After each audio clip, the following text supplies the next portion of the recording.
welcome to the Next in Line podcast, where we are helping to prepare you for whatever is next in line. As always, I am your host, Chance Pitts, and I would like to thank you for tuning in to this episode. Guys and gals, welcome back into another episode of the Next in Line podcast. Very excited to have you here with us, and very excited to share an awesome and inspiring conversation with the one and only Kory Mitchell here in just a moment with y'all. But before we get into that, guys, I want to make sure we take care of the housekeeping. If you receive value from this episode of the podcast or any other episode, I would ask that you share the show with like-minded individuals. That's going to be the number one way that we grow and we're able to reach more people and help more people. So take a screenshot, share it on Facebook, Instagram, whatever you find yourself on social media-wise, and just help us get the word out there, guys. We greatly appreciate it. Another way you can help us is by leaving a rating, review, comment, like, subscribing, whatever on the platform you find yourself listening on, whether that's Spotify, YouTube, or any other podcast apps that we utilize. Additionally, guys, you can check us out on social media and actually keep up with the Habanero 100. We are a week away, and we will have live updates streaming on either Facebook or Instagram, probably Facebook, during that race, no matter how long it takes to complete those 100 miles, as long as we get it done within the 30-hour time limit. So, guys, if you are interested in keeping up with that, check us out on Facebook, Instagram, or TikTok. That's at Next in Line Development on all of those platforms. And like I mentioned, guys, my guest today is Kory Mitchell. He's an awesome guy. He gets into several conversations from faith, family, ultra running, personal development, and, of course, the awesome organization he's a part of, Legacy Farmstead.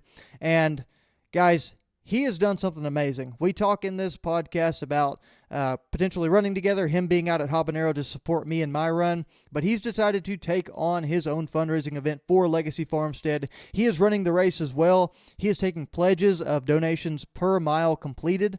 I myself am putting in $1 per mile for him to help them reach their goal, to help add on facilities at the farmstead, and to be able to have a bigger impact and bigger outreach opportunities for them, to be a little bit more versatile in how they approach their guests out there. If you keep listening, we'll go into Legacy Farmstead, what it is, and all the people, the great people that they service out there. But guys, without any further ado, let's get into this conversation with Kory Mitchell. Y'all, I'm here with Kory Mitchell. We just finished up a 10-mile run. It was an awesome run. We got to know each other really well. It's actually the first time getting to really meet in person. Yep. Kick back and forth on social media.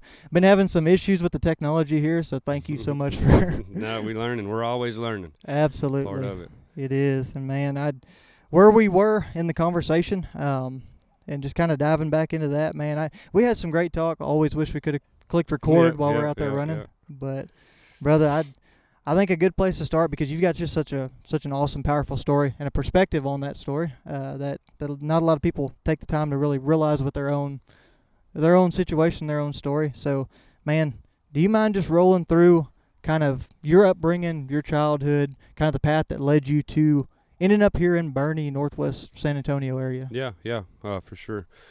So, just to fast forward, I was born and raised in New Mexico. Came to Rogers, Texas when I was 16. Honestly, probably the most pivotal time in my life. I needed to be around my dad. I needed to be around a hard-working man to really show me what it was going to take, man. My dad's the hardest worker I know. Sure. And that is one thing that you can always beat your chest on, is how hard you work. That is just nothing nobody can take from you. Absolutely. So I learned some valuable things, which led me to a pretty successful career, I'd say. Doing what I loved. I really loved welding. It took a lot of time. I loved it so much that I just committed 80, 90 hours a week. There was one year I spent a Thanksgiving away from my wife, and that was a pretty rough one. So, in growing in my professional setting, there was a lot of movement. There was a lot of fluid. That was a big word that came up a lot whenever we were running, was fluid. I just never know. I was so sporadic at the time. I was in South Carolina. I was in Mississippi. I was just everywhere. And I would do anything for anybody I worked for above anybody else. That was a problem. I didn't realize it at the time, but it's easy for me to say now than then. So anyways, I learned Sure. a lot of those valuable things, and eventually it led to I'd say just a big case of burnout, but burnout from running the rat race. I'm I not built understand. for the rat race, man. I'm just, I've come to the understanding that there's people that have to serve those roles. There's 7 billion of us. There's people that Sure. they have to fill those shoes, man. It takes all kinds of kinds to make this world go round. Yep. Right. And I'm not speaking negatively at it. I just feel like I was given a different set of tools than other people, not from an ego standpoint. The Lord blessed me with wisdom beyond my years Sure. and an ability to be able to express that to, I'm not going to say anybody on any level, but I've found very few people I cannot relate to because I'm so open. Because, again, that conversation we had while we were running is when you're laying open on that table for everybody to see you, your guts, your insides, everything, and people are able to see you in raw form and take apart from that and learn from it, it's powerful. And there's people that are built for that. The Lord built people like that to teach other people. And to me, that's really amazing. And like you said, it was really easy to relate to you during that run and while we were out there, because it was like we were kind of old friends for a long time. There wasn't anything like we were catching up. Yeah, we just hit the ground running in our conversation literally. And everything. And man, it was great. And it's cool that you're able to come from almost that place of vulnerability, if you will, with people, because whenever people see individuals like you getting control of their life and making the decisions that you've made and making the realizations that you've made, it's really easy to put those people on a pedestal, right? So it'd be really easy for some people to look at you and say, wow, this guy's got everything together. This guy knows exactly where he needs to be. Let me tell you, I do not have it all together. And, well, while it would appear that way, that's a perfect example of it right there. You've put it down that hey, I'm here, I'm open to questions, anything I can do to help other people, advice, whatever it is. And to me, that's so awesome that you're just transparent. It's going to help other people learn, and that's something you're really passionate about, it seems like, is just helping push people forward and in a positive direction. So from that, so you worked within a kind of entrepreneurship situation, but you also did some things with entrepreneurship as you moved through into your I guess early 20s is when you really started diving into it. With So Sticks and Stones, and that was December of 2020. That really was the final push. It was just a storm brewing, man. I was just I have no ill will to anybody involved in me leaving the company that I was at. I love all the guys there. It was just time for me to move on in my journey, man. It's just the way the cookie crumbles. It's so. Yep. So from that point, we started Sticks and Stones. It was more of a family endeavor at the beginning, and that was a bit of a hang up along the way, but we'll just fast forward past that. But it's through the biggest reason for me for starting, and we touched on this too. We're going to circle back a lot, so this will be an easy conversation to have. Sure. So you mentioned doing everything for everyone else, except for it seemed like you and your family and the maybe what was more important, the people that were more important in your life than the job. But it felt like you were committing so much to that job and so much to that area of your life. One thing, whenever I had the realization, was the only sense of fulfillment I was getting was from going to work and being a good boss and being a good employee. And is that something you went through as well? That resonates so well. And that's honestly, as a we kind of talked a little bit about our inner workings of a human, and as a man, we really pride ourselves on that's how we provide, and when you unpack really truthfully what it looks like to provide, it doesn't involve looking forward to Fridays and dreading Mondays. It doesn't involve that. And, you know, I try and say that the most respectful way I can, because not everybody is blessed. And I say blessed because I'm beyond blessed to be in the position that I am. You know, I say that respectfully because we talked about seasons. You know, you feel like you're in the rat race. That's the season you're in, brother. You know what's on the other side of it because we've talked. Absolutely. And you've talked to other people, so you know what's on the other side of it. You know, you just have to deal with the current season you're in, and that's just, you know, it's just. It absolutely is, and you gave me some clarity and some advice on that I'm gonna be able to take and utilize in order to help me have a better perspective of where I'm at in this life right now. And so we talked about kind of the seasons of your life and where you're at, and I'd like to dive into where you're at right now. You've told me a little bit about Legacy, and it's been really cool hearing about it. I think everybody would benefit from hearing what y'all are doing out there, right? Yeah.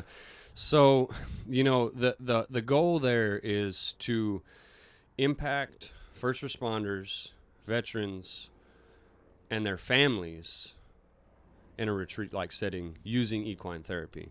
But the whole thing there is families. You know, we are so focused on, and I say we, I'm going to touch on this. It's so amazing for me to hear myself say we, because I didn't used to say we, I used to say them. So you know what I've done now is I've made that a part of me. So Absolutely. Whenever that's a part of me, you know, I treat stuff that's mine differently. You know, it's an ownership. It's definitely an ownership type thing. So I've definitely taken ownership, my role at Legacy Farmstead. You know, and it's you know, day to day, it's projects around the ranch. Could be a crisis intake. It could be, you know, recently we did a wounded warrior deal for 15 ladies from all over the country. Kind of a spur of the moment thing. Another one of those God things, you know, that we've been talking about. So day to day, it's just a huge support role for those awesome folks that are just steady, hard at it. You know, we talked a lot about John and how just amazing he is as a person and a mentor and a brother and a friend and everything he's just been for me in general and been for my family, and Amy and how awesome she is, and Garrett. We talked about Garrett and how awesome he is, and you're going to meet all these people, man. They're just awesome folks. But can't wait. You know, just to be a part of, you know, they're different because it's not, and I'm not, again, we're back to the everybody has their role. In the nonprofit space, everybody has their role. And some people's role is just to take them through a 7-day program or a 14-day program and never speak to them again. Sure. And they were there for them for whatever they needed for that current time. But what we do at Legacy Farmstead is there's a relationship built, edified, and it lasts. So, you know, an awesome person that I've met through this is Sam Jabara. You'll meet him too, and I'm sure you'll get to hear his story. It's not me to speak on his story, but an amazing individual that's been impacted through Legacy Farmstead that is now impacting individuals himself. So he was somebody who needed to be impacted, is currently being impacted, but now through impacting others. So it's such a beautiful thing how when you stay with an individual through their entire time of their whatever you help them through, there's a bond that's grown there that it's God. Absolutely. You know, I can't even come up with a better explanation. So, you know, we're so blessed to just be where we're at. You know, it's been a long road, man. You know, we talked a little bit about what's got me here, what's got us here, you know, the struggles, the growing the business part, the running the rat race part, you know, and ultimately what it all boiled down to changing my life. There was no motivational speech, there was no song, there was no lyrics, there was no individual that could get me to where I needed to be other than our Creator. And I had to be able to build a relationship and connect with him on a different level. And to hear myself speak like that now versus a year and a half ago is beyond me, man. You know, there's no other way to describe that transformation in an individual from where I was to where I am now, I speak different, I walk different, I act different, and it's just his provision, man. And I'm just a vessel. He's working through me. I'm nobody special, man. I just show up every day. That's my goal. That's our motto at Legacy Farmstead. We show up every day. We do the Lord's work, and he pours into us. Absolutely. And it seems like, just from the brief conversations we've been able to have about it, the amount of work that y'all are doing, because what are, if you can speak on it, I mean, what are some of the businesses in the area? What are some of the people that have become involved? Maybe some of the programs that y'all been able to utilize to help support these first responders, these Gold Star families, these different people affected by these tragedies that y'all assist? Yeah, so I'm glad you asked that. So recently, I would say it was probably one of the bigger weeks that I've been a part of. It was the biggest week, probably. I mean, when I got done with that week, I ranked it in the top 4 experiences of my life. So you can imagine getting married, having a son. I just came off of an incredible 30-day trip. And Absolutely. Then, I spent 5 days with some just incredible people. But, what that looked like, it was a 5-day, it was actually a Sunday to Sunday gig. And we flew in Miss Michelle Black, who is a Gold Star widow, and her 2 boys, Ezekiel and Isaac. We flew them in. And we used all the resources that Garrett and John and before Legacy Farmstead was in conception, all this sphere of influence that they've built to put on this event, this week-long event. And what it looked like was on a Monday, we so what a typical host looks like outside of this one, because this one, like I said, this one is unique. We've actually got somebody at the ranch right now. She had extenuating circumstances. She needed to be loved on a little bit. That's just what, we just love on them when they get there.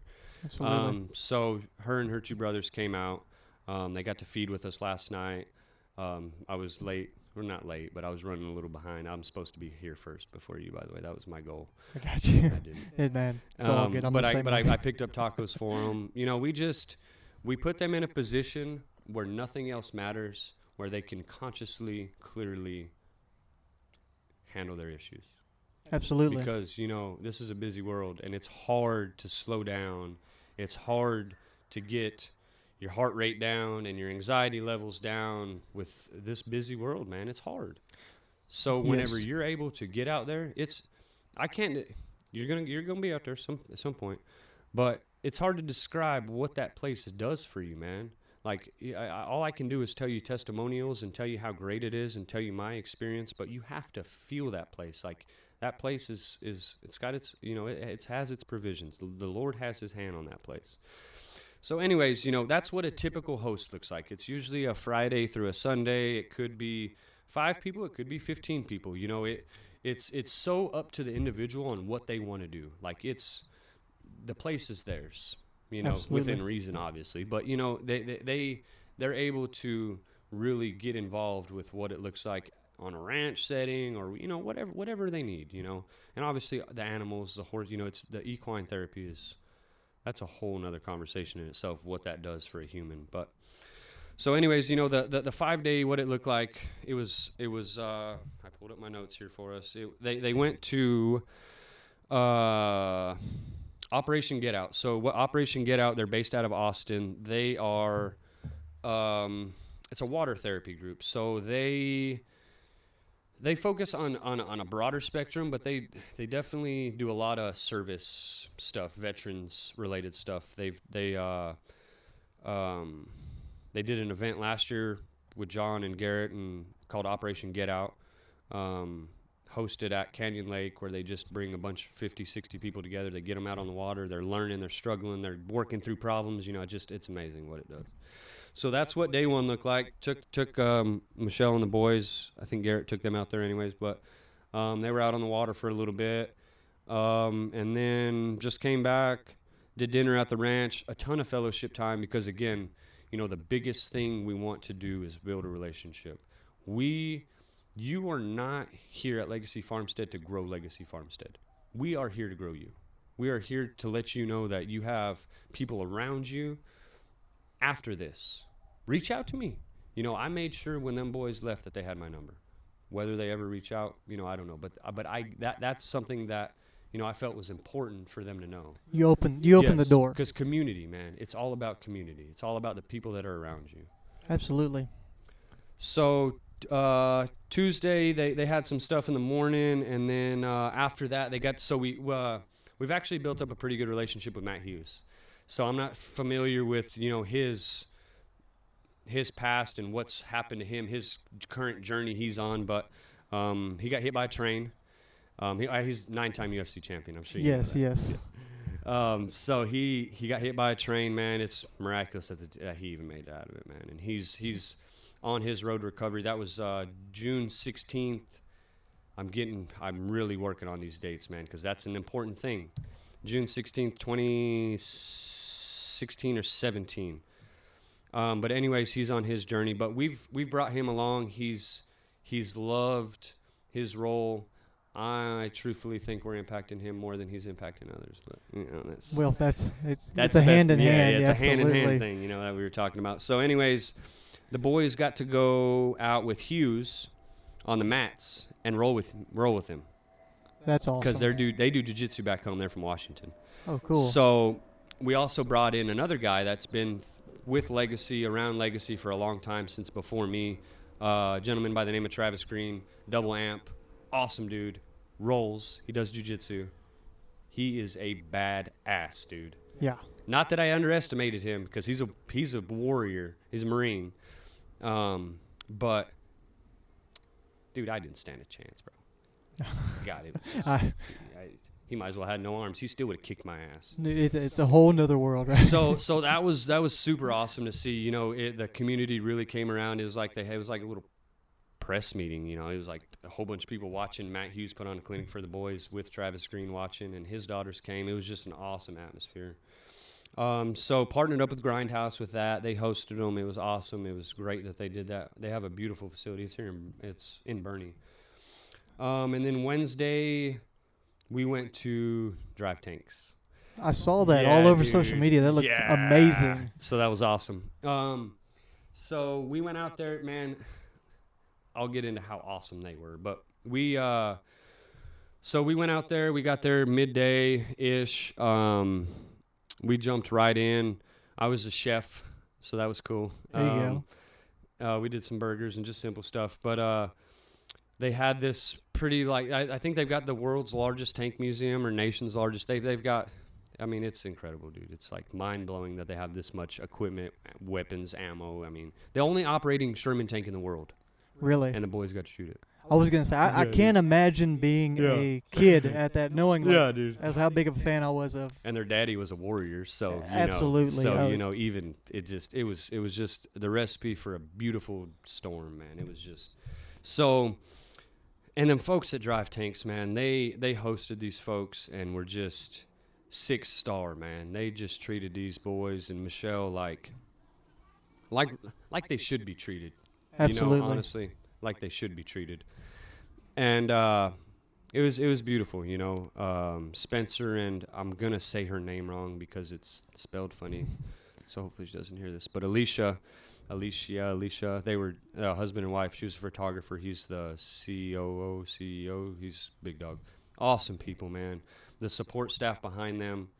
It's another one of those where you make an impact, it makes an impact, Absolutely. And the guys that were helping the boys, they ended up taking the boys out fishing the next morning. It was just, we had Isaac Jacob Band. I don't know if you've heard of him.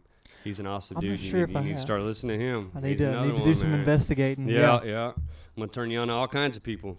I'm here for it, man. So we brought Isaac Jacob in. He did some singing. That was awesome. And then we did some four-wheeler riding. Now, this place has got 18,000 acres. It's an incredible place. It's an incredible story behind it. Yeah, I'm sure you'll look up the history behind it, but it's absolutely. Awesome. So took them out there. It was just my cup overfloweth by the time Thursday came, and we still had 3 more days to go. So when we got back from that, there was so much involved in there. Zeke, he hip fired a BAR, which is probably, I didn't even pick it up. It was probably 50-pound gun, 60-pound gun. Hip fired 20 rounds like a boss. You're talking about a pretty high caliber firearm dude, as well yes, in a yes, BAR. yeah.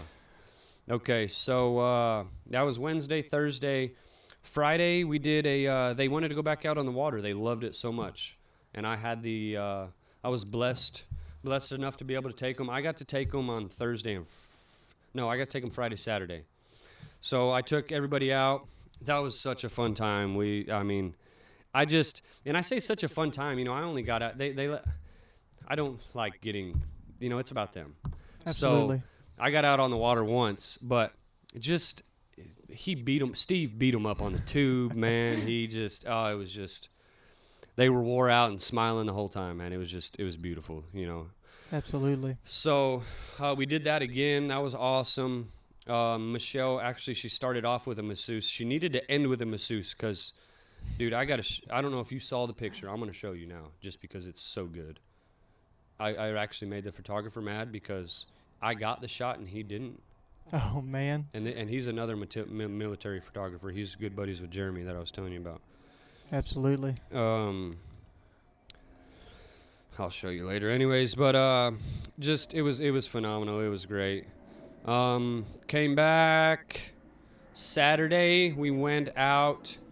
So to get to where the main question you were asking, what other people are you working with? So this kind of set the stage, and whenever we were on our trip too, there was a ton of stuff going on with 100 women of the Hill Country. That's an amazing organization. Check it out. 100 women who just get together and just do great stuff. I mean, they're just awesome people. Compadres, you got to go eat at Compadres. They donated a barbecue pit. They cooked food. Anytime we took them there, they ate free. I mean, dude, the community showed up and showed out.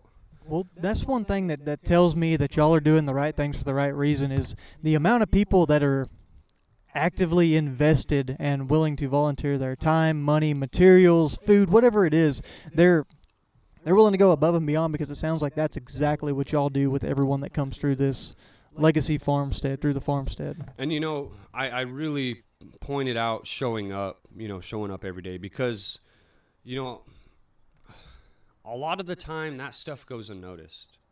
And it's not our job to stand on the soapbox and say, look what I can do. That's not our job. Our job is to just keep doing the right thing, showing up. And remember, it only takes one. Absolutely. It just takes those right people to see the right things. And it's happening, man. It's happening right now.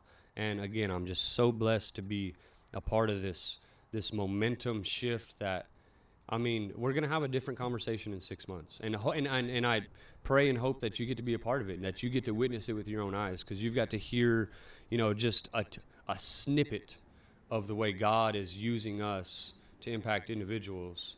And, you're just an awesome dude yourself. So it's always great to have, just awesome dudes around you. So, like I said, the community really showed out. Saturday was awesome. We went to Murphy MX in, I think that's Round Rock with Motorcycle Missions. That is ran by Crystal Hess, and she's got an awesome team around her. They do therapy through riding motorcycles, building motorcycles, dirt bikes. They've actually implemented a street land speed racing. So they just do anything with two wheels pretty much as therapy, two-wheel therapy.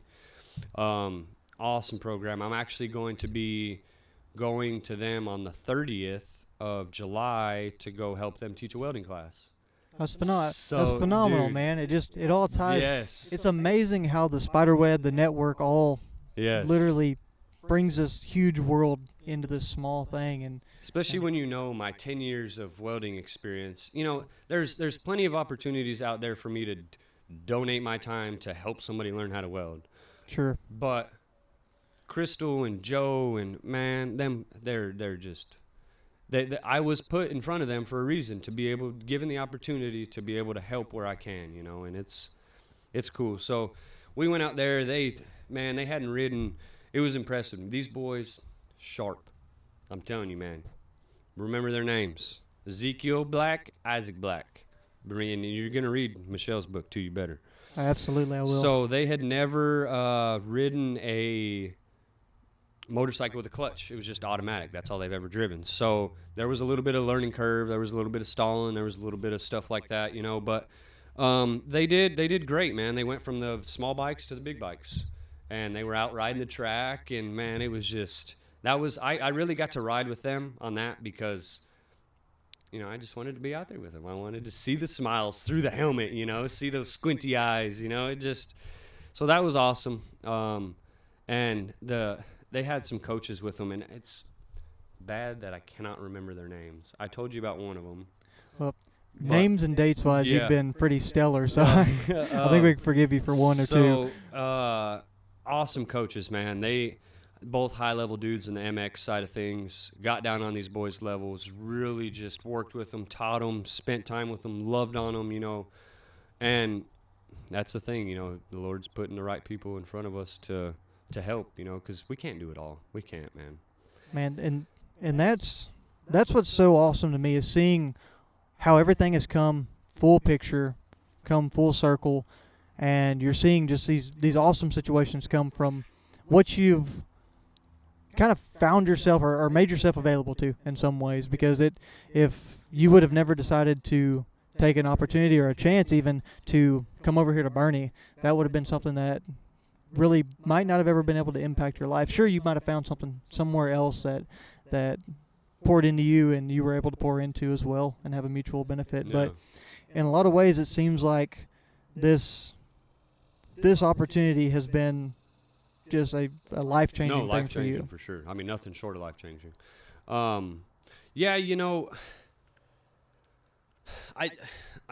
pinch myself so often, man, because, I have to make this important. I have to make it because I talk about it so much that I have to make sure it's known that it's not about us. We are the vessels. We are the vessels equipped with the tools to do whatever we need to do for those people. And he's bringing together a team. And I'm smiling because of the conversation we just had yesterday with a man by the name of John. Dude, you're going to meet some incredible people. This is only the beginning. I'm letting you know this. And this podcast will go down in history. I'm super excited. I'm excited for this to be the first of many. Yeah, dude, it's awesome. But it's faith, dude. It's nothing, it's knowing. Again, I'm going to say it over and over again because these are the things that you have to brainwash yourself these things. Keep showing up. And when you keep showing up, it just happens, man. I don't know any other you have to follow provision, right? You have to have a relationship. You cannot overlook that. You cannot just expect to just quit your job right now and everything be okay. Absolutely. You have to. And I almost did that, and everything's okay. But I'm not encouraging it. You got to be built for that kind of struggle. You got to be built for potential foreclosure. You got to be built for getting your truck towed because you can't make the payment. You got to be built for things like that. And as flesh, we're not 100% capable of handling those things without having a relationship with God and Jesus Christ. We're not. That's the missing puzzle. Like, you see all these celebrities and all these people that have all the money, all the fame, all the everything, and you can tell which ones lack the relationship. Not discrediting the ones that don't, but often the ones that don't, it ends tragically. Well, and I think they find themselves doing whatever it is they're doing, whether it's a humanitarian effort or charitable things or whatever it might be, even just their daily life and the career that they found themselves doing, it almost comes from the wrong place, right? And we talked about that out on the trail, but being intentional with what you're doing and deciding that you're going to lead a life in a certain direction, not because of what it does for you, but because of what it does for those around you and those that you're able to impact. That's almost as important as going and doing the actions in themselves, because in some ways, I'm not going to say they're not worth anything, but they're a lot less valuable. Yeah, right? No, and it's good to hear that, because, Performing the action, that's the battle, right? Like, we can get ourselves prepared in the right mindset. We talked about how there's a lot of people out there with big hearts that want to serve. They just don't know how. So we can muster up the strength, we can muster up whatever it takes, the heart, the service, whatever we need. But the action is what's hard, and that's where the faith has to come in. Like, what do I do, Lord? Where do I go?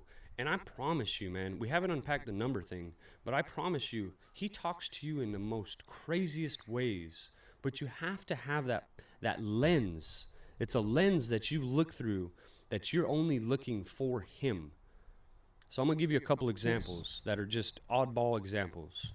May just be coincidence. I don't believe in coincidence, so I'm not even going to say that. But whenever we were really deep in sticks and stones, there was a single bumblebee, a single honeybee, that for about 6 months he would come and visit me, man.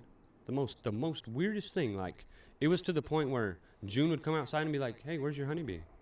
Serious. It was that weird. And it intrigued me, so I looked up spiritual meaning of a honeybee.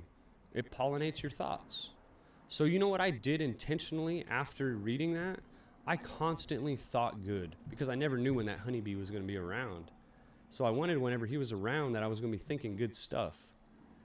Like, and it's so simple, but that shift, that simple shift is pivotal for people, man. There was a lizard. Same thing, dude. Before the bumblebee. Once I lost the lizard, the bumblebee came in.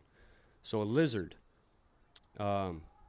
he started as a baby, grew big, fed him, dude. That's such a weird. So sure, no, you're good. 8 months, showing up just about every day. It was weird when he didn't show up. I wondered if a bird got him. You look up what a lizard is. Shedding dead skin. Shedding off the old. So I needed that. So every time I looked at that lizard, I realized, hey, man, I'm shedding skin. Shedding old off. And when you see things, that is intentional, that you have to do that. And it's crucial, because you need to be able to relate and feel those God incidences. We're going to change coincidence. We're going to God incidences. That's already, we use that. There you go. And whenever you see that, there's so much. There's so much, man. And you just know you're on the right path, man. It motivates you. It empowers you. It makes you look up and smile. It builds your relationship, all by noticing the little things. Everybody says that saying, but nobody practices it. Absolutely. It's the devil's in the details, in the little things, man. And if you think he's just God's gonna just outright talk to you, he can't. He will. He does. But you got to be able to receive it in the small first. It's not always in the way that you expect. It's not always the time of prayer and having that conversation that you hear the message, right? It is. I talked about it a couple times, but I didn't really have a relationship that was built or fostered at all with God until I was out here on the trails in nature, living and looking through things from a different lens, like you said, and noticing the little factors that came in here and there that changed my perspective. Yeah, it's kind of like we talked about whenever going through the changes and just realizing the role that, like, my wife, for instance, played in my development role, and everything she did and everything she helped me out with. I know we had that conversation. No. We'll add to that. But go ahead and finish up. Man, but just it's being able to open yourself up to see that lens. It's like a buddy of mine that I told you, that podcast. He kind of backed out on me last minute, and I was upset about it. And I looked through it from the other lens and realized that, hey, maybe I'm the one here that needs to change my way of thought. Yeah. And it's a beautiful thing when you realize that, because that's God-driven too, right? Like, absolutely. I mean, the thoughts in your head, the actions that you do, the way you feel after the fact, your conscience, that's Holy Spirit driven, and the more people realize that, the better off we'll be, man. And that's, that's my goal. That is ultimately my goal.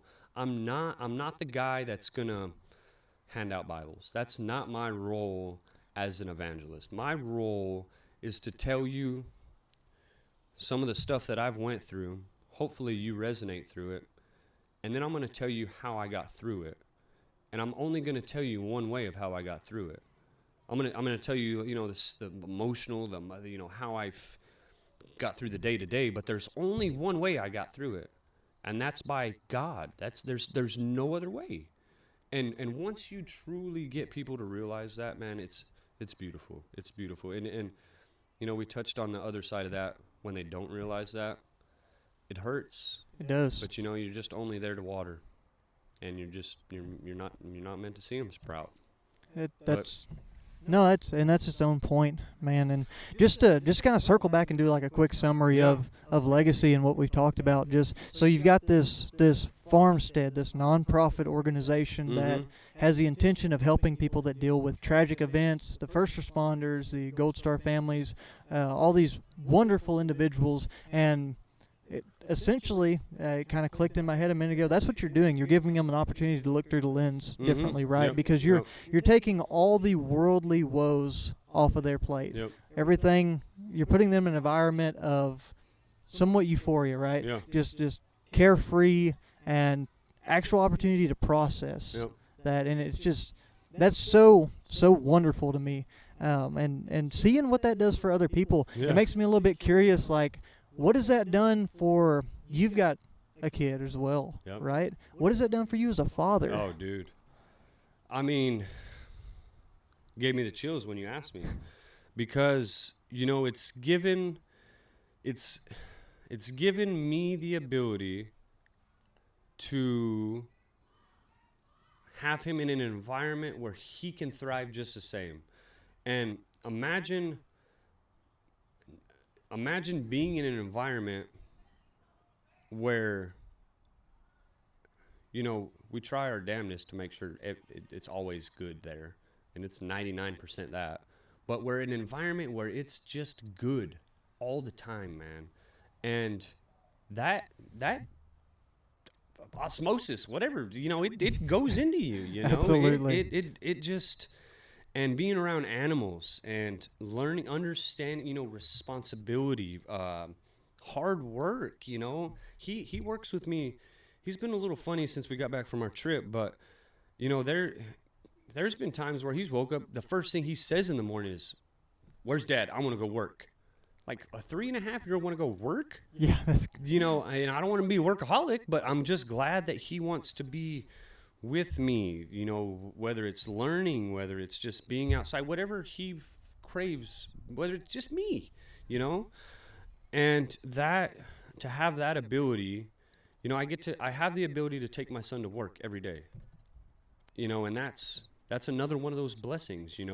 I have the ability to pour into my son every day, however much I want. And Absolutely. if I don't pour into him like I should, shame on me, because he is in the perfect environment to grow. And if he don't grow, that's it's.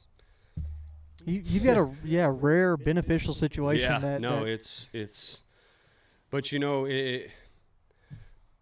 we talked about just the way it reciprocates.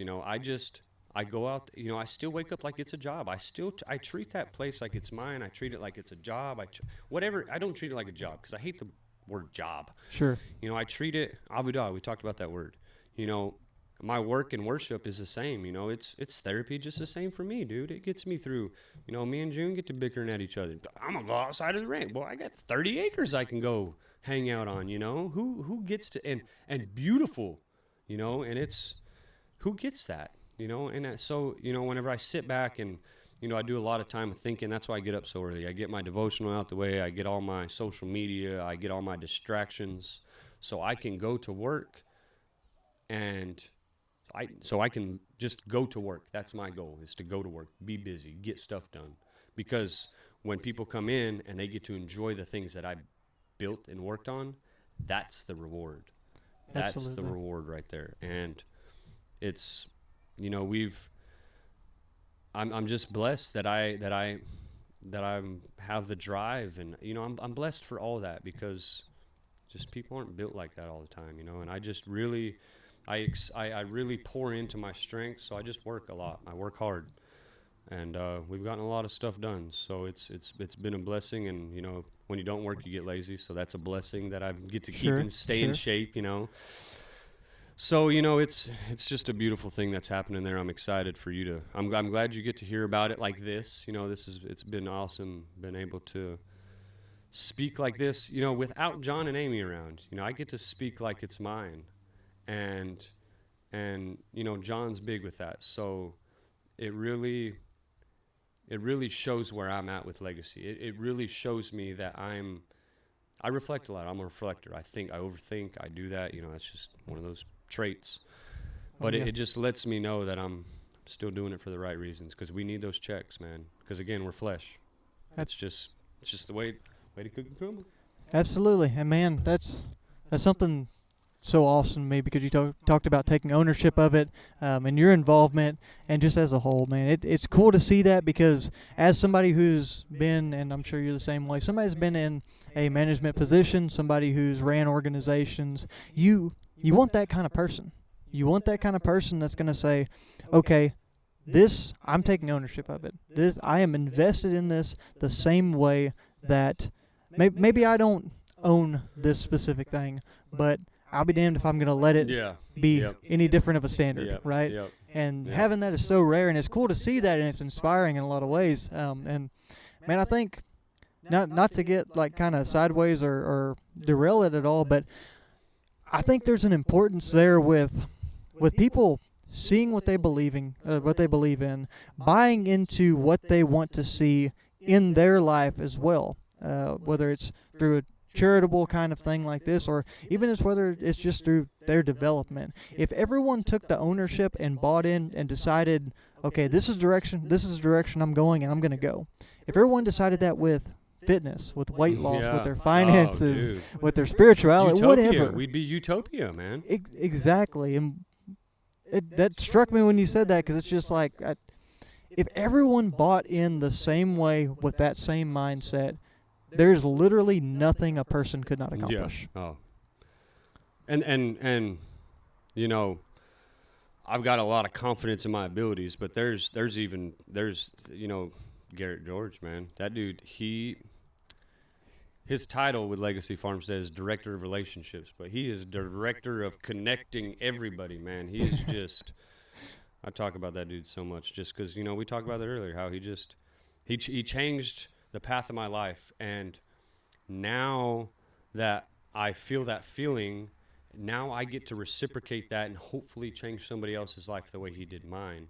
And then, that and just replicate that. He's got 20 years on me. We talk about I'm the youngest guy. He's gray. He's not old, but he looks young. He's strapping young lad. But he, if I'm just blessed, man. He wasn't where I'm at 30, so that gives me hope. That continues to drive my faith, because I've got a leg up from where he was. Not knocking him. His experiences at my age built him to the way he is now. But he's still got 20 years just the same, But it's beautiful. And, well, to quote my buddy Steve Pipes, what we talked about earlier, it's not a handout, it's a hand up, right? And that's just proof that the whole system's working. It's evidence of success, because you being able to make this realization at this point in your life a little bit earlier, because how old are you now? 30. Just turned 30 in June. You're 30. Yeah. I'm 26, about to turn 27, and a lot of the things you're saying resonates with me, and it's helped me gain some insight into some places I need to go in my life. So we're moving that scale in the right direction, and that's the whole point of it. Eventually you're gonna see the impact scale down into the younger generations. You're gonna see that's it, man. Well, and once we can do that, there's a true restructure of society, and I feel like we get to a point culturally of what America has always traditionally stood for versus kind of where we've gone in some God ways. We trust. Yes, sir. We've drifted so far from that, man. We have, and man, you touched on fitness and health a little bit at the end of your the last thing we just ran through with Legacy, Yeah. and the opportunity you've had to work in that. Yeah. I know you and I have a kind of a mutual thing that we both enjoy doing really hard things. Yeah. Yeah. And the race I'm getting ready to do, you actually participated in. Yep. And I right? failed. No, well, failed. I failed. It's in the eye of the beholder. I did right? not. Yeah. Beauty. I'm the yeah. same yeah, way as no, I'm the I same know. way you are. I've accepted it, man. It's just one of those things, I'm gonna get my redemption. Well, through it, I can already tell you that you've taught me a lot. Good. Good. Awesome. I want to see you kick that race's ass so Man, bad. we're gonna give it hell. We've been That way you can putting be in on the some back work. of that sweatshirt. There we go. That was my motivation, bro. I wanted to be on the back of the sweatshirt. That's what I wanted, but Well, man, I'm we're on the DNF list instead. well, each has its own value, right? and man, you've been able to pass that into me. But what inspires you to go after these big goals and these hard things? Like, you completely uprooted. Your family did as well. It was a mutual decision, right? Yeah. Y'all completely It took uprooted some your life. convincing now. She I believe wasn't, it. man. And kudos, I do want to circle back to one thing. Come on. My wife, through this all, I would never be where I'm at. Obviously, first and foremost, without God, but without God putting her in my life, she's a saint, dude. Absolutely. You heard first 5 years of our marriage, cup of coffee at 4:00 in the morning and lunch made with a note, dude. I used to keep the notes, and then it was like, there's so many, 365 times 5. That's 1,600 notes, dude. It's a lot. Yeah, that's intentional, dude. And Yeah, you want to talk about being intentional? Yes, and she's just amazing, dude. I through this growth as a man, I have fallen so far in love with my wife that I didn't know was like a thing, I thought whenever I got married, I loved her, and I did, but it's just different now, and I'm just so, again, blessed because we didn't have to go through those struggles. We talk about free will. We didn't have to go through them struggles, but if we didn't, we wouldn't be where we're at, and that's that free will, that journey, But I just wanted to, without her support, constant support, she works a full-time job and she still helps around the ranch, dude. She's a warrior, dude. She's got her master's. Like nobody even, everybody. Not that everybody talks about me, but I'm always. She's working. I get to go to the events. I get to go do the drive tanks. And she's at home working with Carson. And so she's an unsung hero, man. She checks me too, man. She's just awesome. That's man. That rolls right into. Go ahead. Sorry. No. I was just gonna say, it seems like our wives would get along fantastically. Yeah, for sure. But that just rolls right into the fitness thing. So we see back 5, 6. It's been a while now. We were really on a big hitch with weight in the weight room. Mm-hmm. We were pretty consistent with it for about 2 years. Just almost just an obsession, honestly, between Sure. the two of us, man. We were severely body dysmorphia'd. It was just her on one end of the spectrum, me on the other. I'm trying to gain it all. She's trying to lose it all. It was unhealthy. But we did good. I mean, we're an awesome. We work out great together. But so we hyper-focused on that, burned ourselves out. Then, just life, kid, all that stuff. And then, I didn't have necessarily a weight loss journey. I've just always been, just want to do fun stuff, man. I want to do incredible things. I want to, I've always lived my life, leave something somebody remembers you by, and let me remember for some cool stuff, too. Absolutely, yeah. So, and that's another thing, that's people know that, that takes dedication, and that also inspires individuals too, And if I can put myself through a little bit of pain to inspire one person, it takes one, So Yes, sir. that's, it was a shift there towards the end of why I was doing it. So I think that's kind of why I burnt out. But, anyways, just jumping into that, I saw this, read David Goggins' book. That's what started it. Yes. What was the name of his book? Can't Hurt Me by David Goggins. Yeah. Okay, and you can't hurt that dude, man. No. So got on fire. Obviously he did his 100-mile stuff. You've listened to his book. So just got on fire, and I decided June 26th that I was going to sign up for Habanero 100, which is the race you're fixing to run August 20th, right? Yes. Yes, it is. And, dude, I went. I'm gonna pull it up so I don't quote wrong stuff here, but because it's such a cool journey, really. It's June 26th, June 27th. There's that number, dude. There's a number, 27, and we'll talk about that. Yeah. No, we've got a lot talked about. Oh yeah. All right, so my first run was 2.6 miles after not running for a decade. It about killed me, and I ran it at a 7:45 pace. So this was 6:27, 28, 29, 30, 7:1, 7:1, 7:2, 7:3. So I was on fire, dude. I was every day, twice a day. At one point, I did a 2.82 mile run at an 11-minute pace, and I remember this day because this is day 6 into starting back up running. Dude, my hip flexors, my knees, my hips, I still ran, bro. I was that on fire that's almost walking pace. Yep. I mean, we ran a 10:34 through some freaking mountain lion territory. Yeah, that was 10:30 something, and we stopped 3 times. So that tells you how slow I was running. Then the next one, I ran 25 minutes. My next workout. So I was hurting, dude. Oh, absolutely. So I was pretty consistent here, dude. I think this is when I was doing 75 hard. So I was just boom, boom, boom. This is every day. I mean, by day 12, I was running 10 miles. I ran 9 miles at a 7:58 pace on my 11th day of training. That's wild. I only had six weeks. 6 weeks for a 100-mile. And mind you, I didn't know it was a trail race. I'm making up excuses ultimately. I didn't know it was a trail race. I didn't think about running at night. I didn't, I guess I thought I was running on a track like Goggins. Well, you said it earlier. The devil's in the details. Yeah. There's so much that goes into true ultra running and trail running that people don't realize, right? Yeah. And I went into my first one very blind as well. We talked a little bit about that one. But man, they've turned out good. And it's been a just life-changing experience. If there's anything trail running's taught me and ultra running, it's patience, which I've needed. Oh yeah, so. Dude, because like there's a process you have to go through. I mean, it's just like working out a piece of metal. There's some beating you got to do, man, and you don't get to jump into 7:35 pace, dude. You don't.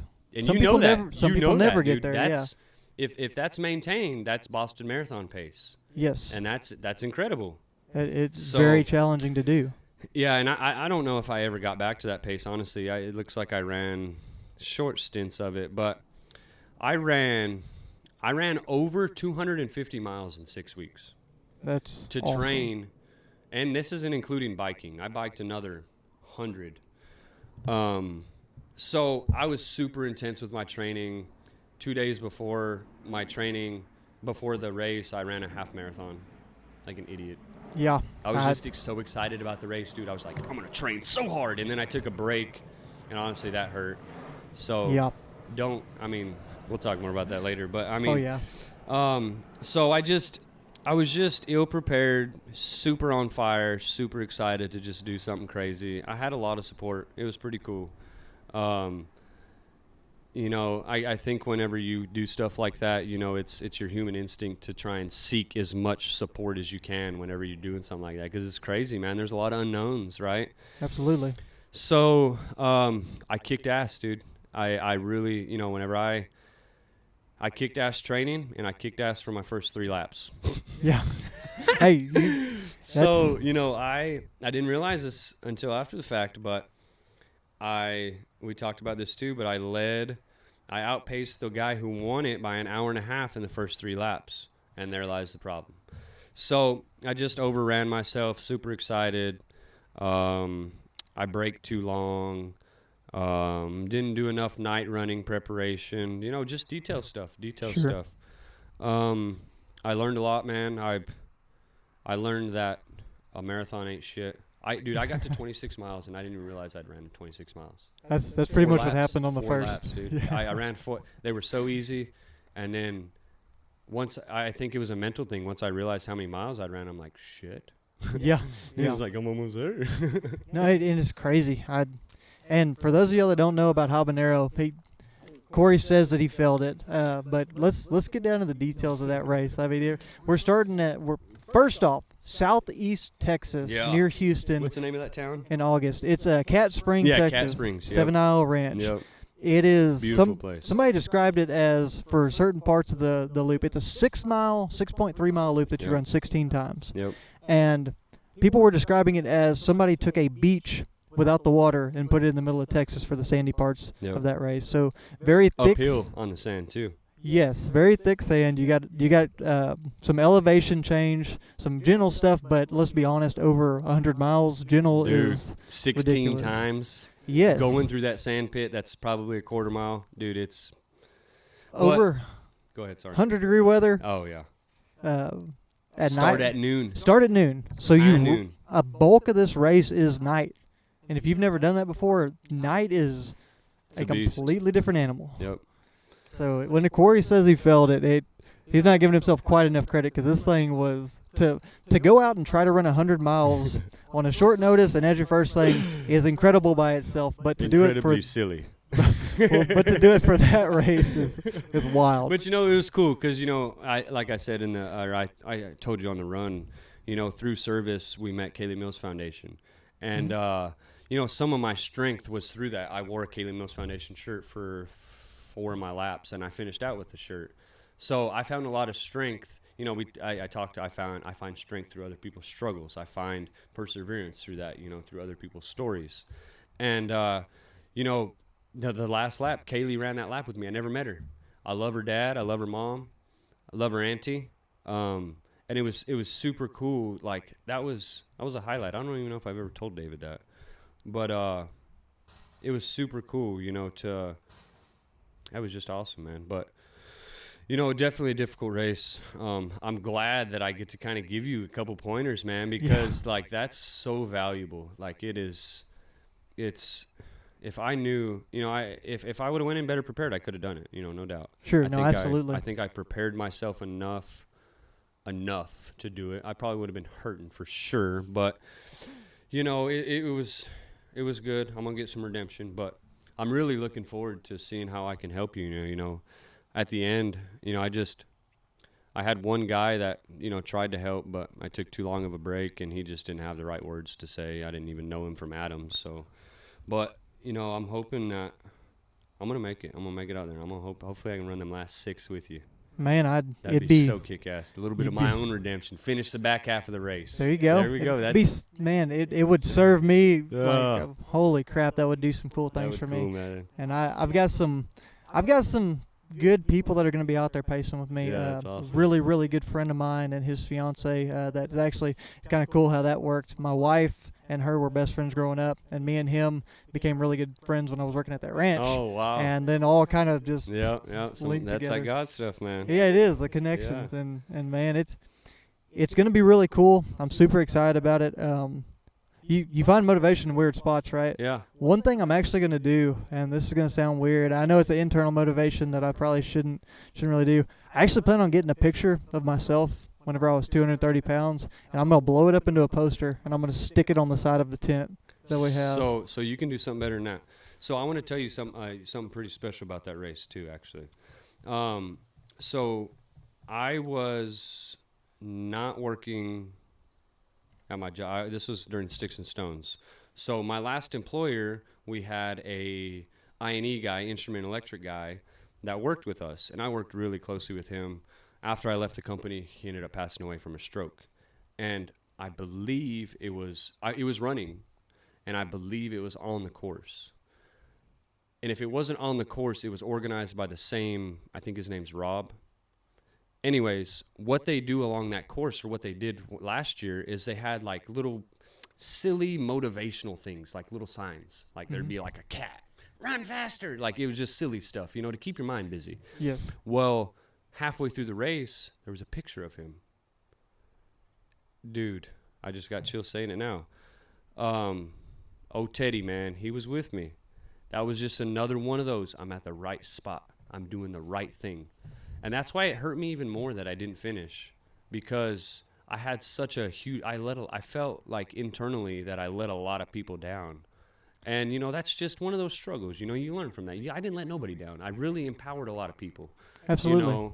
But it's still in the moment, and even after the moment, I looked at the website probably every day for a week just to see the DNF.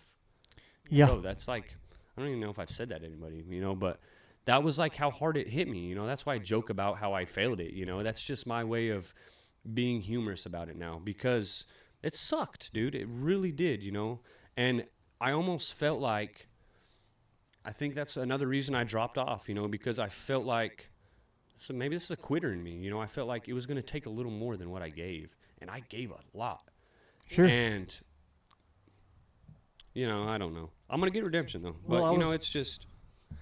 Whenever you decide because we talked about it, and ultra running is probably not over for you in the long term. I know you got it's seasons like we talked about, so you've got some other things going on right now. But if you do get to the point you want to run that race and you need a pacer or you want somebody to run it with you the whole thing, holler at me. Heck yeah, dude. We'll do it. Yeah. And man, hell, I might need some redemption too, depending on how this goes. But no, you don't even get that in your head already. No, we're gonna attack it hard, you're man. Gonna get it, bro. Even if I gotta carry you, drag you. There we go. Drag you Man, but I wanted to. So I know we've talked about a lot, and we'll eventually need to get to a point of wrapping up. But one thing I did want to dive into is we talked about the God stuff, quote unquote, and the things that are God instances rather than coincidences. Yep. And the other weekend, right before we decided to do this, I posted that I ran 27 miles on Sunday, and you instantly, as soon as you saw it, you messaged me to you, bro. I commented on the next in line. I sent you a message. It was like, dude, I got to figure out why he ran 27 miles. There was no specific reason, turns out, which that's about right. And it's just a number that's so prevalent. And so the significance to 27 to me is whenever I moved to Texas, never played football before. I was a soccer player. Came to Texas. It was baseball or football, which was cool. I like both. So Sure. So I fit right in as a kicker. Ended up with number 27. The kicker part's irrelevant, but number 27. Number 22 was my number before that.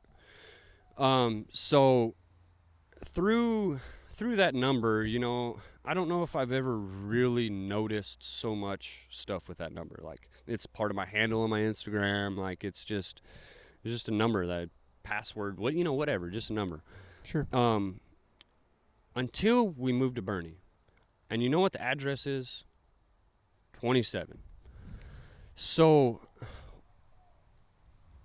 I didn't notice it whenever I was just volunteering time. I think I noticed it maybe my last time, probably before we sold the house. I don't remember, but I noticed it, and it really resonated. And I don't know if I ever told John or anything like that, because you just don't want to come off weird, like, hey, dude, my football number is the same as your address. We're supposed to be together, know? So, just more stuff. And honestly, the number 27 hasn't really become prevalent until recently. I'd say until, we probably got on, we did that 30-day trip. I do want to talk about that. Sure. I would see it in the weirdest places. Like, we drove on Highway 27 for a little bit. Mm-hmm. I saw mile marker 27 a lot. When you travel 6,500 miles, you're going to see that mile marker a lot. Yeah. I think the chances of driving on Highway 27 or whatever it was, maybe a little slimmer, but we'd get off on exits like 227 or, just stuff like that. We drove by plenty of God signs, scripture, just stuff that affirmed through numbers that we were at the right spot. Absolutely. And it's just been building momentum as far as how I see it. Like, dude, it's so bad now. I probably see the numbers 10 times a day. I see that number 10 times a day, whether it be scrolling my feed on Facebook, somebody liked a particular picture 27 times, or I've got screenshots of it's just so, I don't know what I'm trying to prove by screenshot. I don't know, but well, no, it keeps it relevant. Yeah. So And I know you're predisposed to numbers if you're thinking about them and stuff like that. They just come up too much. So the number 27 was a tipping point for me and you to connect. Absolutely. The secret meaning, or the secret meaning and symbolism, and I don't read into this too much, but I do, like we talked earlier, do believe that he talks to us through different things. So Yep. This is what this says. The angel number 27 is a sign from the angels regarding our soul mission. This number is asking you to have faith that you are on the right path in your life and that the angels are right beside you, guiding you and helping you along the way. This number symbolizes service and cooperation. It is calling you to release your ego-based thoughts and reactions. It symbolizes introspection, spiritual awareness, and higher understanding of all things. Like, how can you not say that the Lord is communicating through a number to me? Absolutely. And the fact that everything that we've talked about from this conversation all the way up to running 10 miles back there on the trails has been rooted in exactly that. We haven't strayed from there one bit. We talked about letting go of ego. We talked about trusting in the process of where you're supposed to be. We talked about free will and how it's a guided free will in some ways towards the place we're supposed to be. Yep. And the prevalence of that is amazing.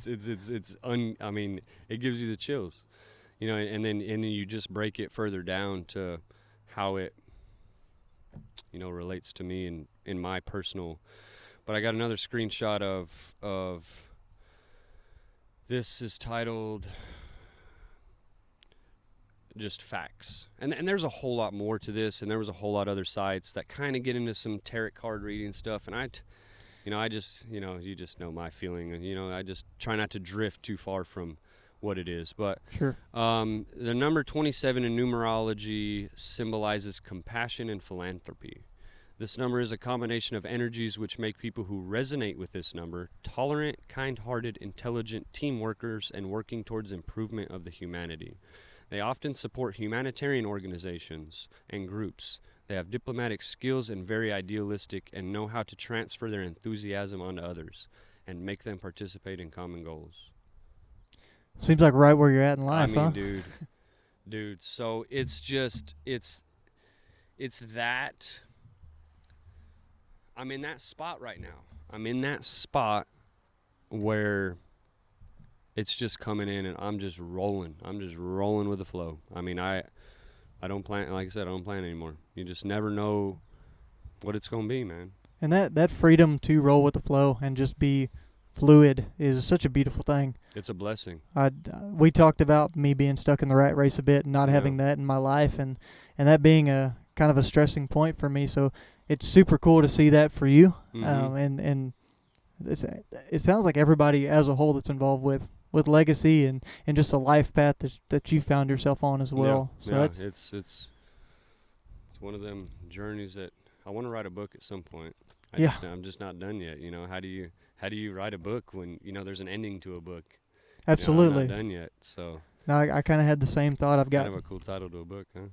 Yeah, no, that would be, man. I've got the same thought. That's phenomenal, man. But so many parallels. Yeah, right? yeah. No, it's definitely.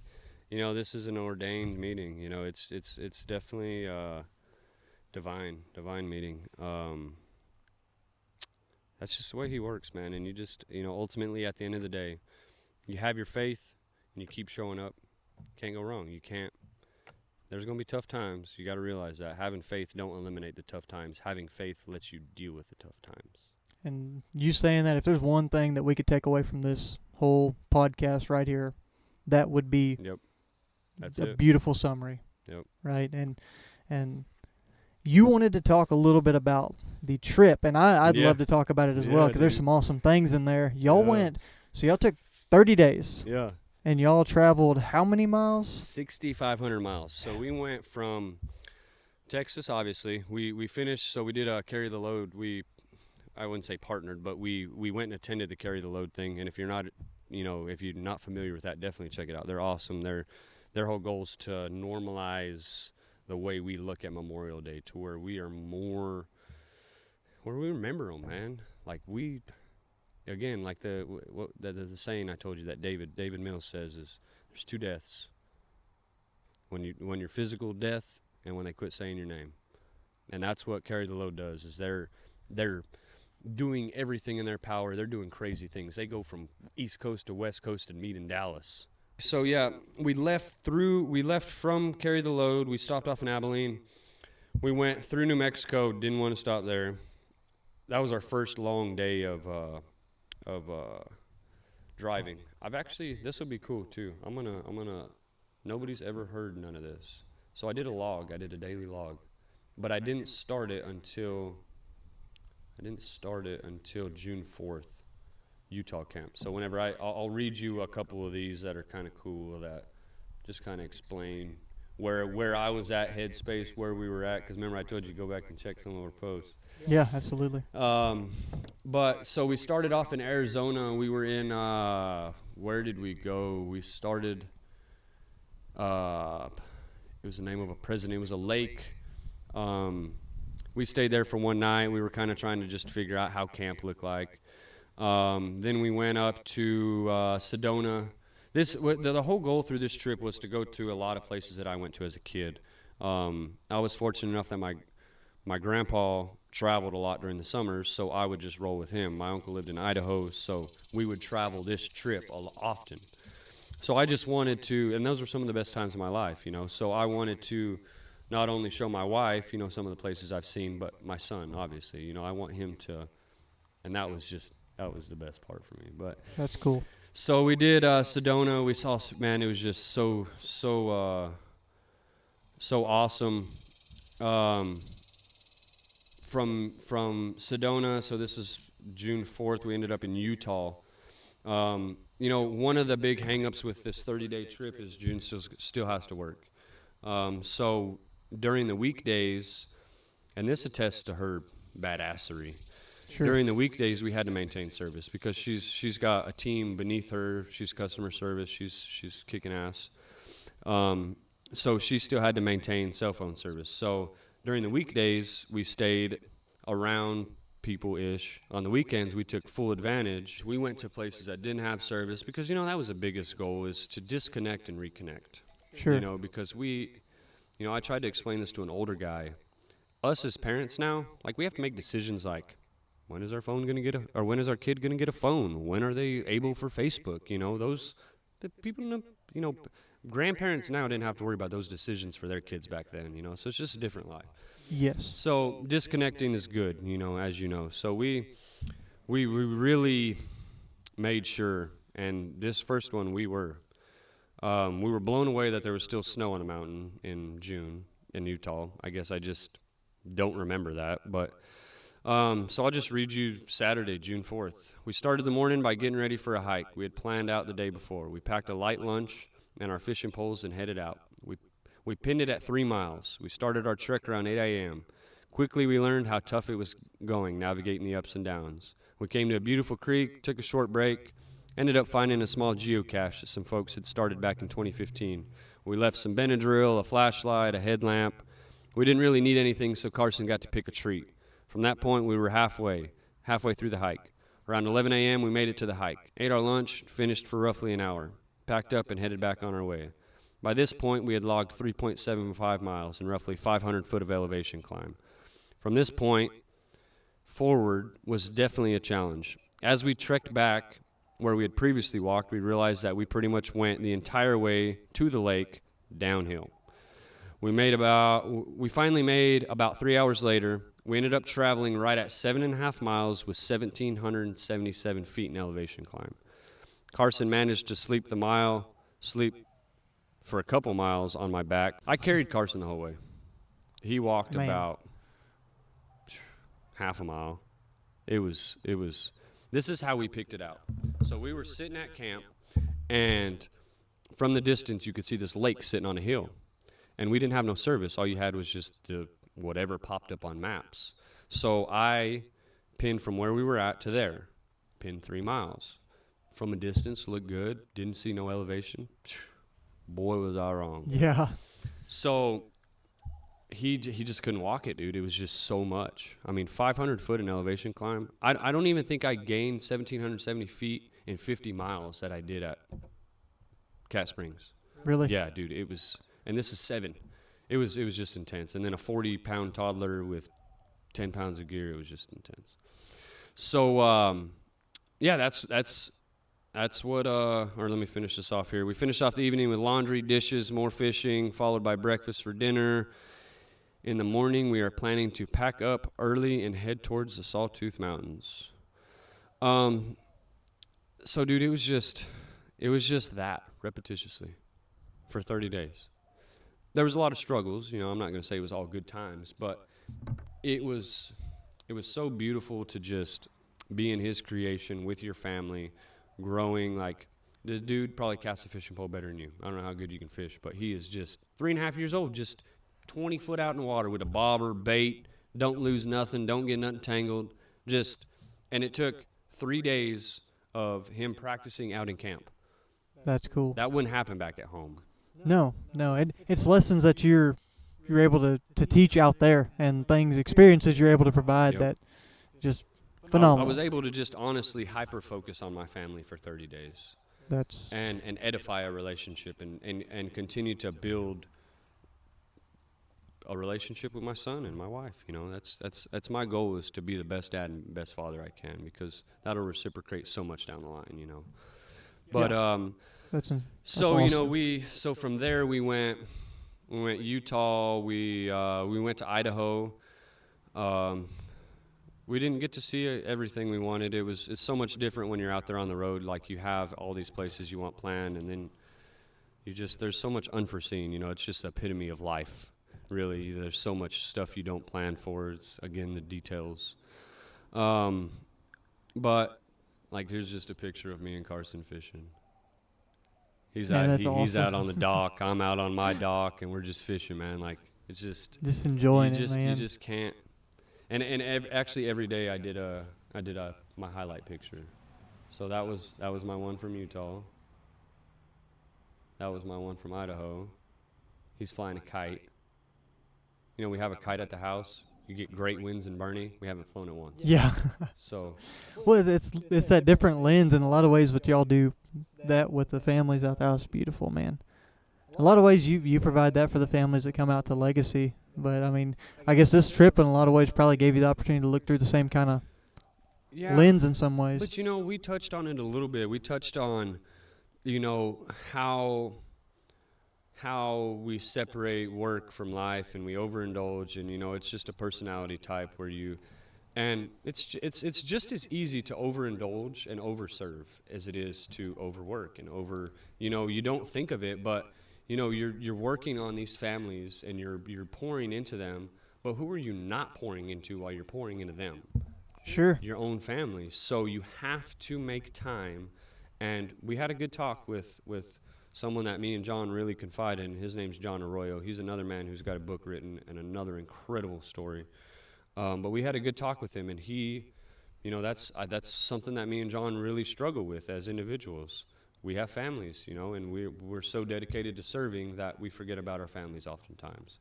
And not knowingly, John Arroyo poured that out to us in a neutral setting, you know, just more of God stuff. But absolutely, you know, so you get lost in that. So stuff like this has to happen. Like, you cannot lose sight that you're still a father, you're still a husband, you're still all those things, a friend, a brother, whatever, you know, and it's just moderation.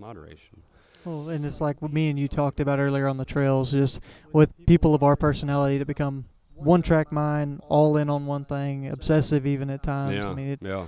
You quickly put all the eggs in one basket somewhere, and you gotta find the balance again. And right? and it can be healthy and unhealthy in the same way, you know, just like running. You know, if you spend all your time running, yeah, you're getting healthy, but you're neglecting something. I mean, absolutely, it's just the way it is. So from Idaho, we went to Oregon, man. I was so John kind of really helped me coordinate this trip because they've done a lot of traveling. And he's from Washington, so he definitely pointed out a lot of places for us to go. But we spent some time in Oregon. The trees there are just phenomenal. Like, it's different. You know, this is beautiful, right? But sure, like, when you see 100, 200-year-old tree that's just majestically standing there, it just hits differently, you know? It hits differently when nobody else is around too, you know? I was able to appreciate things on that level. because that doesn't happen. You know, again, we're in a fast-paced world. You know, we just ran through some beautiful stuff, and we didn't even honestly soak none of it in. I mean, that wasn't our purpose, but you know, we get lost in that sense. Absolutely. No, I know exactly what you mean. And you know, a cool part about this too is I got to spend my 30th birthday, just us three. You know, and I'm not a big birthday guy. You know, it's just for me, it's just another day. I think that's just a man thing. I don't know. I'm same way. I know. But what you it mean. was you know, that cup of coffee she made for me that morning hit different. You know, it was really nice. And we really, I think by this point in Oregon, we had really strayed from our original plan, and we decided to be more fluid, and we really had a whole lot more fun after that. Found some pretty secluded places. It was just super fun. This is a pretty big picture for me. So, since I'm wearing my Sticks and Stones shirt, Yeah, aligns pretty well there. I see a lot of resemblance. So, you know, we saw stuff like that all the time, you know, and it's just more affirmations, you know, regardless of the current struggle or whatever. I think this time we were struggling. It was rainy, dude. Oregon, 5 days, it rained 3 times a day, and it didn't get over 50. Miserable. But we were in nature, man. It's unforgiving. That's what you get, you know.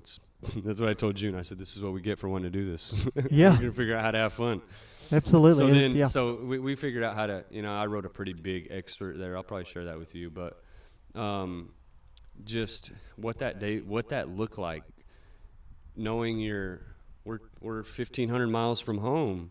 We're just in a bad spot emotionally. I think Carson had started talking about wanting to go back home, started to talk about Briggs and Brindley, which is John and Amy's kids, and you know, that was hard to deal with, and there was just a lot going on, you know, and then the weather, you know, I wouldn't never want to live there. It's beautiful, but Yeah.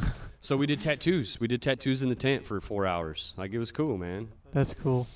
So we tried to spend Friday through Saturday out of service. So we spent 3 days in Oregon like that, and then went to another place in Oregon. June got to fish a little bit, and you know, just capturing smiles like that. It's just that's things you can't replace, man. Real smile, you know. That's phenomenal. We went and saw Crater Lake. Crater Lake was a pretty cool place. From Crater Lake, we shot all the way over to the coast. One of the big things John wanted us to do was go up 101. So it's a big thing to travel from the coast, or all the way down San Diego up the coast, and there's a road that goes all the way up all 3 of those states. I think my wife and her mom, they took a girls trip out there. Oh, and they wow. did that. Yeah, dude, they're it's huge fans of it. So we only saw 3/4 of Oregon up to Washington. That's all we saw. So we're going to go back and do the bottom half. But diesel was $7 in freaking California. It makes things a little tough. Yeah. Oh, dude. That was another one of those things. We were paying $4.90 here in Texas, and I paid $6.86 at one point. That's $2 more, man. I mean. Yeah, it is. It's so we checked out the coast. The coast was incredible, man. I mean, here in Texas, we got the Gulf, man. I mean, it's cool, you know. It's fun. But when you see the Pacific and the Atlantic, you're like, eh. You're in another league out there. Yeah, dude. I'll have to show you some beautiful pictures, but this is just on the beach. Man, that is. Saw some sea lion caves. That was a cool place. Just 250 sea lions just out in their natural habitat. It was just awesome. Yeah, things you don't see, right? No, yeah. That's cool. You know, but I just, you know, the main thing with talking about this, you know, we went over to Washington, we went over to Montana, Idaho. We caught up with a buddy who does a lot of work with Legacy. He's, I guess, a snowbird, if you will. He does fly fishing up there in the summertime. He's working on getting to be a guide. And then nice. He comes down and he sings around the campfire with guys, and it's super cool. Zach Nightomp, he's an awesome friend of ours. Brother, he's a brother. But he took us out fly fishing. And honestly, I think there was a big shift there for me. Seeing somebody that I've served with in a capacity, because he came down for the event in April 2nd.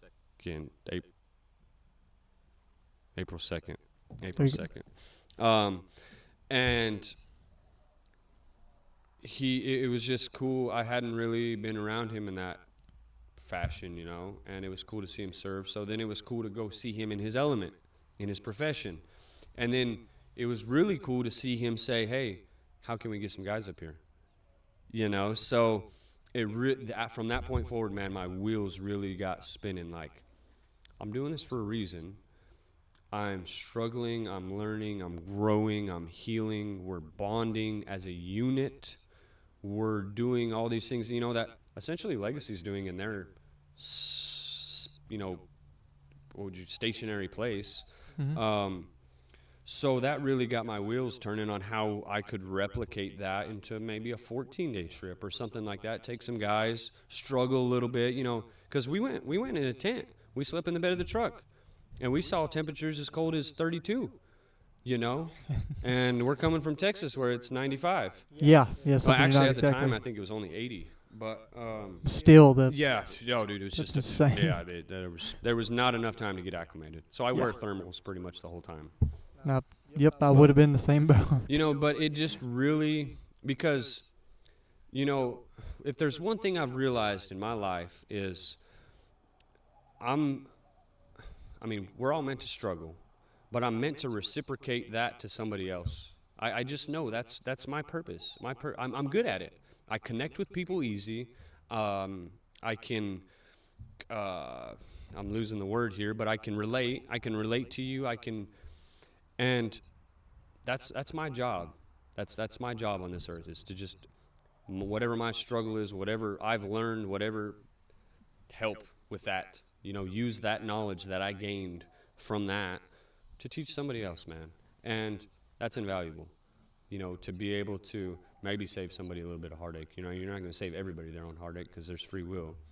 You know, if I'd have listened to my mom and dad for half the things, you know, we all say that. But, you know, it's just that's what really shifted my mindset and really figuring out what I could learn from this trip and how I can benefit somebody else. And, you know, that's the biggest reason I wanted to talk about it, because, you know, when you think of nature and you think of camping and you think of, we really take it for granted and its healing properties. Like, we just take it for granted, man. Like, we go out on a three day camping trip. We pack the cooler full. When the cooler's full, we go home. We don't sit in it. We don't soak in it. And that's necessary. That's necessary for me to connect with our Creator more. And you don't have to distract yourself with other things. You don't have to use alcohol. You don't have to use drugs. It's gone. The need for that's gone whenever you actually make the true connection. Yes, sir. And man, that's awesome. It sounds like everything that you have in your life, y'all have geared towards following that passion that you have for helping people, to show people that struggle and how to get through it and how to help people genuinely. And it's really, really cool to see and hear your story and how everything from the trip to the ultra running you've done to this phenomenal thing that y'all are a part of with Legacy Farmstead, that everything in your life has a purpose and a direction. Mm-hmm. And that's super inspiring. Yes, sir. And it's super inspiring to me, right, as somebody that's looking for that in life. And you know, and there's so many things that keep me going, but truthfully, that's it right there, is to be able to do that, you know, and then the reward is when you finish it, knowing that I played a small role in whether I gave you the proper technique to run in the sand. I played a small role in helping you finish that, and that's it. That's it. You know, that's what it's about. You know, and absolutely. It's a beautiful thing when you start looking at life like that, and you really dive into love thy neighbor, you know, and you just take anybody in. You know, obviously there's some sort of boundary, you know, but, you know, when you love thy neighbor and you see something in somebody, you got to do what you're supposed to do. That is what we are supposed to do. There's nothing else other than that. But. And I could not agree more. And man, I know we've been talking for a while. Yeah. I wanna kind of.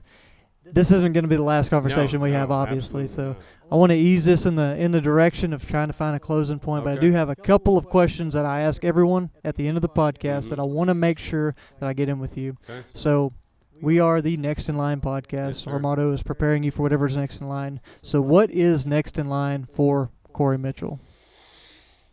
That's a tough question. There's a lot to unpack with that, obviously. No. But just what is next in line for Kory Mitchell?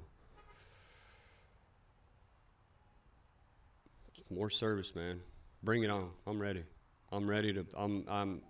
I was born for this. I was listening to a song on the way in. I'm born for this. You know, I was built to work hard and help people, man. There's just the way it is.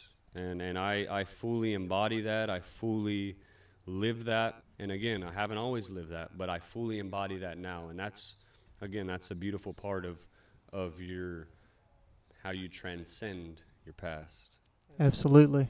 Man, that's cool to hear. I know you're going to do some really cool and awesome things from that. You've already done it in the short time that you've changed your perspective and geared towards that, like we talked about. And I'm very excited to see where this journey takes you. And man, the last question that I will ask you before this is all said and done is, before you started on this journey, like we just talked about, a couple of years ago, whenever you had a different mindset and a different perspective, what is something that you wish somebody told you that would have helped you along your development journey? Just some sort of advice, or maybe some way to change the perspective on something. Slow down. Slow down. Slow down. And I wish they just would, because I'm high speed, dude. I'm not wired to slow down. And sometimes it's just not your time yet, dude. You have a role at a specific time for a specific reason. And you won't know that until later. So you just have to know that the process is going to work itself out. It always will. It always will. And I'll prove it to you. I'll tell you every single time where the odds were stacked against me and they come out, and it wasn't me. And you know, that's you know, I just wish somebody told me to slow down and enjoy it a little bit. And I know people did. I know. I just not a good advice heater. Yeah. And here I am trying to give it. You know, I grow through this too. You know, when I heard something from John Arroyo yesterday, and I've heard it before, but you know, when you look at people, when you look at somebody you look up to somebody, and they tell you, whenever they're talking to you and they're giving you advice, and they tell you in the same sentence that they're talking to themselves at the same time, you know, you realize that they're still growing, and they're growing through talking about their story. So every chance I get, I talk about it, because I grow through talking about it. Because I'm consistently saying the same thing, so now I have to act the way I'm talking. And I don't want to be a phony, dude. That's the last thing I want to be known for, is a phony. I want to be known for what I do, you know, and I live it, you know, and I do my damnedest to live it. And I'm not perfect, we're flesh, but you know, I try hard. Man, I think that's evident to anybody that listens to this episode, and anybody that's around you and sees what you do on a daily basis and on a macro and micro level in everything that you engage in, man. And I know that advice, slowing down, that's something I needed to hear. No, that's why I said it, because I know you need to hear it. If nobody else gets anything from the podcast, you just poured into me something that's going to benefit me. And brother, I appreciate you taking the time to talk with me. I appreciate you taking the time to come run 10 miles in the middle of summer with me. Next time we're doing 27. Let's do it. Let's do it, man. I am all here for it. But, brother, this won't be the last time. Thank you so much. Yes, and, man, we're going to get together. You know, most importantly, thank you for giving me a platform to tell my story, because not all the time do we get that chance, man. Absolutely. And just takes one, man. Just impacting one at a time. That's all it is, man. It just takes one. Well, brother, we will link up again very soon. Yes, sir. Yes, sir. So there you have it, guys. There's a powerful conversation with the one and only Kory Mitchell. I'm super, super excited. We joked about running 27 miles together, but it looks like we'll be running 100 here very soon, in less than a week, in fact, out at the Habanero 100 in Cat Spring, Texas. Like we talked about, Legacy Farmstead, they have a fundraising event out there that they are doing.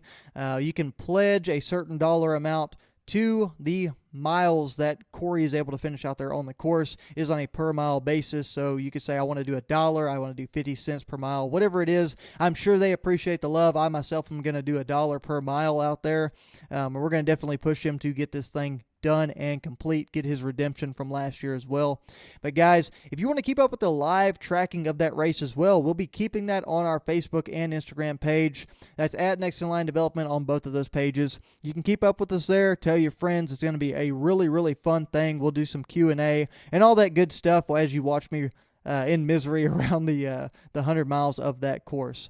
Guys, along with that, I hope that everyone is having an awesome start to their week. I hope you're getting your Monday started off on the right foot with us here and moving it in the right direction.